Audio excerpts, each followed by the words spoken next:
السلام عليكم ورحمة الله وبركاته. باشي ماوەستای عزیز یاخوار سەلامەت و تەندروست باش بی. لە زوومی دوێنێ شەو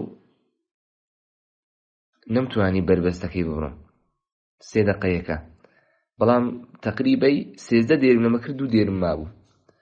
بڕوا بکە پاشی زوومەکەی لە حەسرەتان خەومێنە دەکەت. دەمگو دەبی ئیلا سپەینێ ئەو بربەستەی هەر ببڕم، هەر یەکەم جاری لێ ببڕم، بێکەم لە بەرکردن دەبی ببڕم پشت بەخوای گەورە. هەر خەوم لێ نەدەکەت. دوای ئەوەی کە نوێژی بەیانیم کرد زۆر لە خوای گەورە پاڕام و گوتم خوایە ئەو لە بەرکردنی ئەوڕۆم بۆ ئاسام کەی، خوایە پشت و پەنام هەر ئەتووی، خوایە تەواو ئیشەکەم دادەستە تو، خوایە گیان ومن يتوكل على الله فهو حسبه. بۆ بەیانیەکەی یەکەم شت دەستم پێکرد چ بوو؟ شوێنێکم دیاری کرد بۆ لەبەرکردن.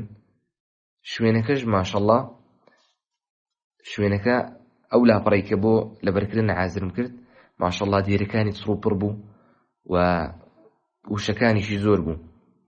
الحمد لله ثم الحمد لله، إما أن تفعل وإما أن تفعل. توانیم بێکەم لەبەرکردن بربەستەکەی ببڕم الحمد لله ثم الحمد لله.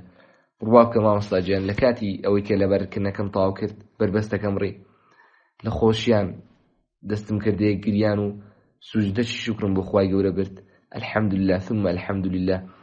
و دەبێت لەوڕۆ دەبی ئەو جارە ئیتقانم تقریبەی مام ناوەند بوو، نە زۆر باش بوو نە زۆر خراپیش بووم الحمد لله.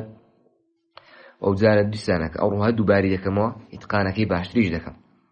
وعليكم السلام ورحمة الله وبركاته.